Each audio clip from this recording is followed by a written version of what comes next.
Hello friends, NCERT series में आपका स्वागत है। तो हम एनसीईआरटी की जो 6th क्लास की जो एनसीईआरटी है हिस्ट्री की, तो उसके हम सेकंड चैप्टर को रीड कर रहे हैं। हम बात कर रहे हैं हंटिंग एंड गैदरिंग की, टू ग्रोइंग फूड से रिलेटेड है मैं। तो कल हमने हंटिंग एंड गैदरिंग की बात की कि कैसे जो आदि मानव था, जो होमोसेपियन या सेपियन की बात की जाती है, जो 2000 ईयर अगो से 2 लाख ईयर अगो से पहले जो मानव का जब जन्म हुआ था, तो कैसे हंटिंग एंड गैदरिंग पे कम्प्लीटली डिपेंड था। उसके बाद में टू ग्रोइंग फूड, जो डोमेस्टिकेशन ऑफ एनिमल या एग्रीकल्चर के डेवलपमेंट से रिलेटेड जो बातें हैं, उनके बारे में आज हम इस चैप्टर में बात करेंगे। तो फ्रेंड्स, स्टार्ट करते हैं इस चैप्टर को। तो फ्रेंड्स, कल हमने बात की कि जो पूर्व पाषाण काल है उसके बारे में बात की। जीसस क्राइस्ट के जो जीरो के लिए जो अप्रोच करता है, जहाँ पे जीसस क्राइस्ट हो गए थे बिफोर कॉमन एरा की, जहाँ की हम बात कर रहे हैं, उन सब के बारे में इस चैप्टर में बताया गया है। अगर हम बात करें कि कल हमने बात की थी कि पूर्व पाषाण काल जो पैलियोलिथिक एज है, फिर उसके बाद में हमने बात की मीजोलिथिक एज के बारे में कि पैलियोलिथिक एज में जो स्टोन्स की साइज़ थी वो कंटिन्यू लार्जर थी, फिर उसके बाद में साइज़ में कंटिन्यू डिक्लाइन होता है। तो फ्रेंड्स, आज हम बात करेंगे नियोलिथिक के बारे में। नियोलिथिक के बारे में बात करेंगे। दिस इज़ अराउंड द 12,000 के बाद में 10,000 ईयर्स अगो के आसपास वाली ये जो टाइम पीरियड है इसका, नियोलिथिक का। सबसे पहले बात की जाए नियोलिथिक की, तो फ्रेंड्स अगर हम बात करें neo means the new, lithic means stone. तो नए तरीके से जो नए या जो जिनकी जो साइज़ है जो स्मॉल होती जा रही है, मोर शार्पर, मोर एडवांस जो टूल्स हैं स्टोन के, उन्हीं के बारे में इसमें बताया गया है। So neolithic age, this is about the new and नए जो टूल्स हैं, new advancement of tools towards the zero की तरफ जो अप्रोच कर रहा है जीसस क्राइस्ट, जो हम बोलते हैं जो टाइम पीरियड है हिस्ट्री के बारे में, कि history is a study of the events के बारे में जो हम बात करते हैं।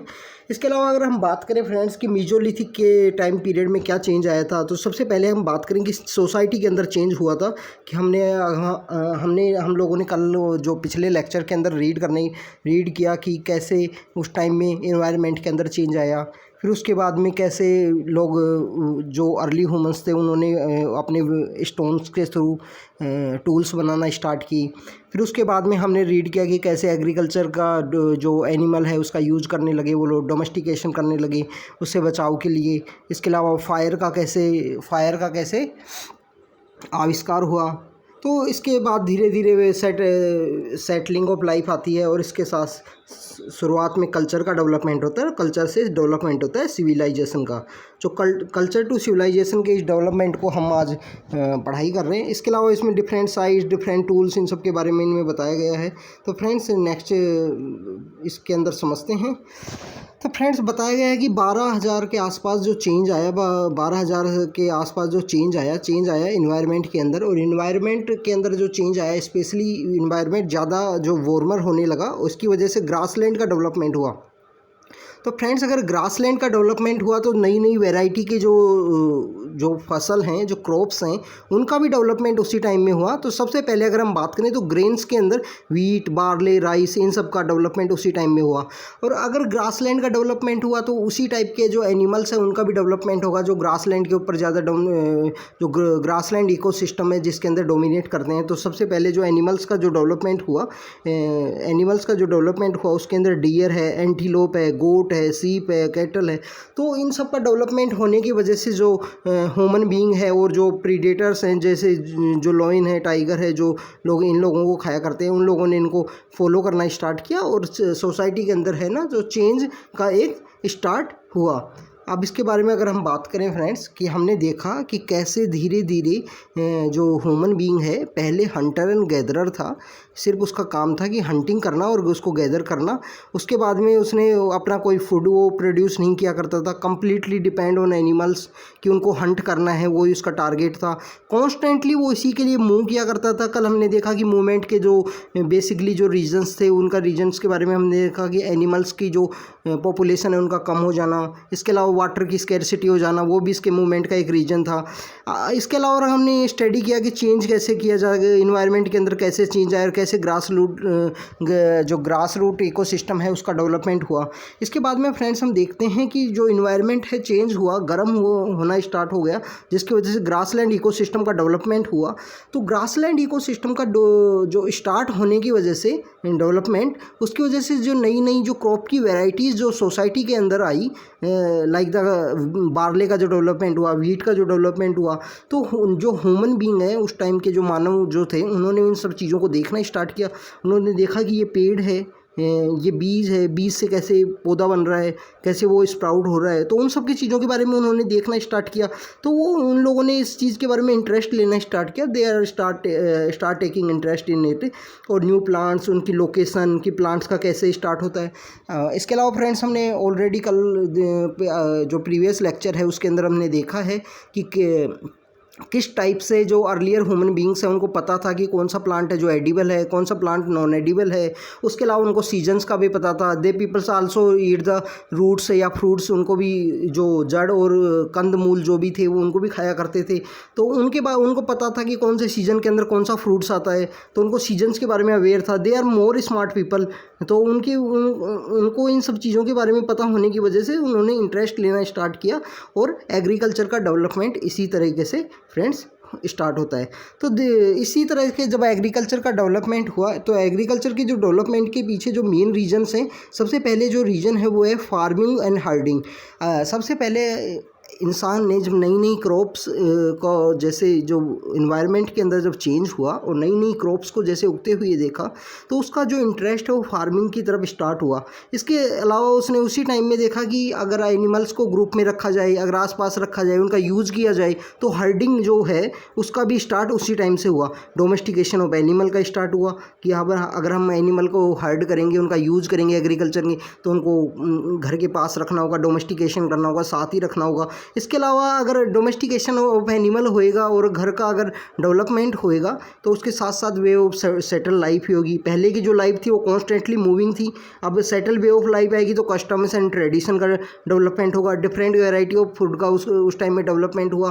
तो ये फ्रेंड्स, ये एग्रीकल्चर के डेवलपमेंट होने की वजह से ये बहुत सारी चीज़ें हैं जिनका डेवलपमेंट हुआ। कस्टम एंड ट्रेडिशन का डेवलपमेंट ही सिविलाइजेशन की तरफ, डेवलपमेंट की तरफ लेके जाता है।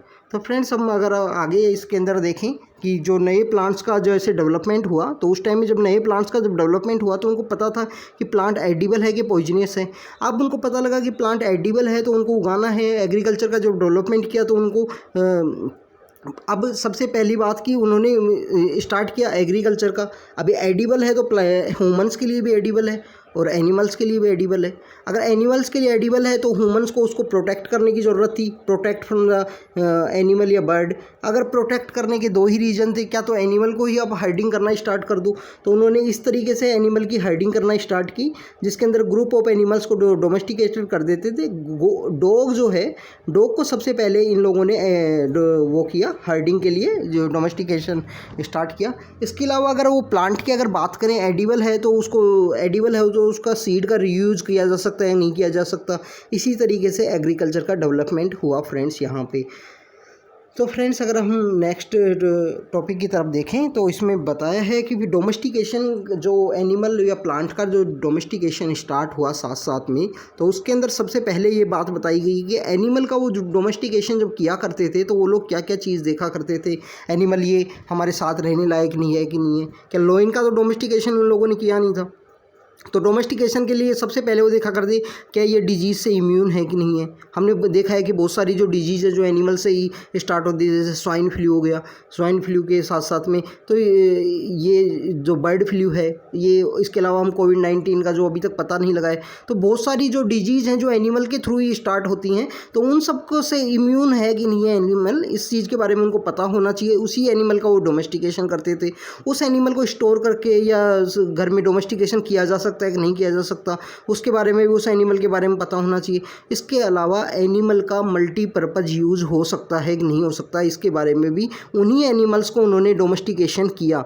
अगर हम बात करें मल्टीपर्पज़ यूज़ की, क्या उसका फूड के अंदर यूज़ हो सकता है, एग्रीकल्चर के अंदर यूज़ हो सकता है कि नहीं हो सकता, क्या उसके मीट को हम यूज़ कर सकते हैं कि नहीं कर सकते, इसके अलावा मिल्क का यूज़ के लिए, तो ऐसे सीप, गोट, कैटल, इन सब एनिमल्स का डोमेस्टिकेशन स्टार्ट हुआ। प्लांट की अगर हम बात करें, जो एग्रीकल्चर के डेवलपमेंट की हम बात कर रहे थे, तो सबसे पहले उन्होंने उन प्लांट्स को देखा जिनकी ईल्ड की जो साइज है वो लार्ज है।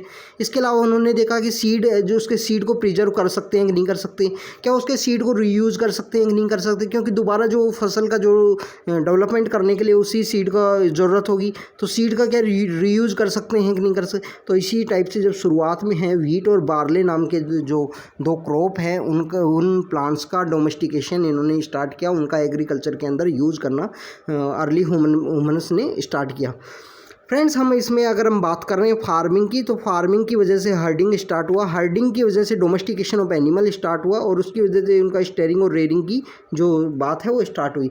इसके अलावा अगर हम फार्मिंग की बात करें, फार्मिंग की वजह से एग्रीकल्चर का डेवलपमेंट हुआ, एग्रीकल्चर के डेवलपमेंट की वजह से क्रॉप के जो ग्रेन्स हैं उनका डेवलपमेंट हुआ, और अगर सरप्लस वो डेवलपमेंट हो गया, अगर क्रॉप के अंदर डेवलपमेंट हो गया, तो सबसे पहले बात आई कि उनको स्टोर कैसे किया जाए। तो इसी वजह से जो पोल्ट्री है, जो बर्तन हैं, उनका डेवलपमेंट हुआ। और हमने बहुत सारी जगह देखा है कि जो पिट डेवेलिंग है, जो स्पेशल बुर्ज होम में की जाती है, तो पिट डेवेलिंग के अंदर बहुत सारी जगह स्टोर करने के लिए पिट्स का भी यूज किया गया था, कि वहाँ पे ज़मीन के अंदर एक गड्ढा बनाया और गड्ढे के अंदर स्टोर करके उसको ढक दिया। तो पिट डेवेलिंग का जो स्टार्ट किया गया था वो भी स्टोर करने के लिए ही था। पोल्ट्री का जो डेवलपमेंट स्टार्ट हुआ वो भी इसी वजह से हुआ। और पोल्ट्री का डेवलपमेंट हो रहा है तो सेटल लाइफ स्टार्ट होगी, कस्टम एंड प्रैक्टिस जो स्टार्ट होंगे, और कल्चर का डेवलपमेंट होगा, वे ऑफ लाइफ होगा, सिविलाइजेशन का स्टार्ट होगा, और धीरे धीरे ऐसे ही सिटीज़ का डेवलपमेंट इंडिया के अंदर स्टार्ट हुआ था। सो फ्रेंड्स, अगर हम साइट्स की अगर हम बात करें, कुछ साइट्स के बारे में इसमें दिया गया है। सबसे पहले अगर हम फ्रेंड्स बात करें, बुर्ज होम की दिया गया है। बुर्ज होम जो कि जम्मू एंड कश्मीर में है, बुर्ज होम एंड गुपकराल, दो साइट हैं जो जम्मू एंड कश्मीर के अंदर हैं। तो बुर्ज होम के अंदर हमको डॉग के बारे में पता लगता है। इसके अलावा बुर्ज होम की अगर हम बात करें, गोट के बारे में वहीं पे पता लगता है। अगर हम पोस्ट डेथ की बात करें, पोस्ट डेथ के बारे में वहीं पे पता लगता है कि एक जो हमारी बुक है, बुक के अंदर एक जो पिक्चर भी दिया हुआ है कि एक आदमी को साथ में, गोट को उसके साथ में ब्यूरियल कर दिया गया, दफना दिया गया। इसके फ्रेंड्स अगर हम बात करें गुपकराल की, तो गुपकराल के अंदर वहाँ प्रोटीन बेस्ड फूड की बात की गई है, प्रोटीन बेस्ड फूड के बारे में बताया गया। लेंटिन्स वहाँ पे मिले हैं। इसके लिए जो दाल होती है, जो पल्सेज होती है, उसके टाइप का जो फूड है, तो उनको पता था कि प्रोटीन बेस्ड फूड खाना है कि नहीं खाना। इसके अलावा मेहरगढ़ की हमने बात की, जो प्रेजेंट डे बलूचिस्तान में है, तो वहाँ के ऊपर अगर हम बात करें तो वहाँ पे हाउसेज का डेवलपमेंट मिला है। हाउसेज का डेवलपमेंट शो करता है फ्रेंड्स कि उस टाइम में वहाँ पे लोगों को एक जगह settle way of life start हो गया था। इसके अलावा अगर हम कल हमने पैलियोलिथिक जो साइट्स हैं उनकी बात की थी, भीमबेटका, करनूल की हमने बात की थी। इसके अलावा हुंसगी की हमने बात की थी। करनूल के अंदर जो फायर के जो अवशेष मिले थे उन सब की बात की थी। इसके अलावा फ्रेंड्स हम नियोलिथिक साइट्स की अगर हम बात करें, इसके अलावा दो साइट्स जो साउथ के अंदर दो साइट हैं, one is the Hallur, the other one is the Priyanpalli. तो ये दो साइट हैं जो प्रेजेंटली आंध्र प्रदेश जो रीजन है वहाँ पे ये दोनों साइट्स बिलोंग करती हैं।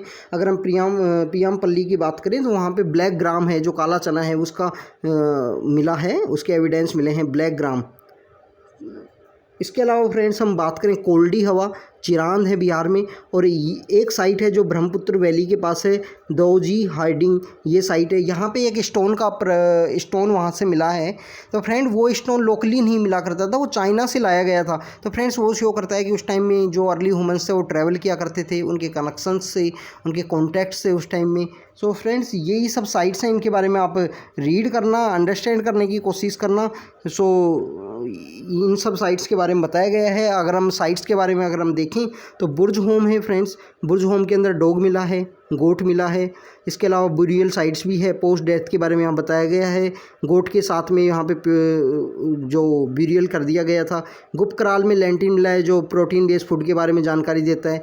मेहरगढ़ में हाउसेज मिले हैं जो बताते हैं कि सेटल वे ऑफ लाइफ थी। चिरांद है जहाँ पे अगर बात करें तो ग्रीन ग्राम जो प्रेजेंटली मूंग होता है, मूंग, तो ग्रीन ग्राम के बारे में इनके पता लगा है। जो ब्रह्मपुत्रा वैली के अंदर साइट है दोजली हेडिंग, तो वहाँ पे अगर बात करें तो ये स्टोन के वहाँ पे प्राप्ति हुई है और ये लोकली अवेलेबल नहीं था। अगर हम हेल्लोर की बात करें जो आंध्र प्रदेश में है और प्रियमपल्ली जहाँ पे ब्लैक ग्राम मिला है, दोनों आंध्र प्रदेश की साइट्स हैं। तो ये साउथ की 2 साइट्स हैं जो नियोलिथिक साइट्स हैं। तो friends, this is all about the today chapter. ये नियोलिथिक के बारे में था। कल हम अगर हम बात करेंगे तो इंडस वैली सिविलाइजेशन के बारे में कल हम रीड करेंगे, और जो डोमेस्टिकेशन जैसे कल्चर से जो सिविलाइजेशन का डेवलपमेंट है उन सब के बारे में हमने देखा। हमने पैलियोलिथिक साइट्स के बारे में देखा, हमने मीजोलिथिक के बारे में देखा, हमने नियोलिथिक के बारे में देखा कि कैसे लाइफ का चेंज हुआ। स्टार्टिंग चैप्टर के अंदर हम देखें तो हमने सोर्सेज के बारे में रीड किया था कि कौन कहाँ से कैसे आया था, राइस का डेवलपमेंट कहाँ पे हुआ था। तो ये सब नॉर्थ ऑफ विंध्या के नॉर्थ में जो राइस का डेवलपमेंट हुआ था, तो उन सब की चीज़ों के बारे में हमने इन सब चैप्टर्स के अंदर देखा है। कल हम इंडस वैली सिविलाइजेशन जो सिविलाइजेशन का डेवलपमेंट हुआ है उसके बारे में हम रीड करेंगे। तो this is all about today chapter.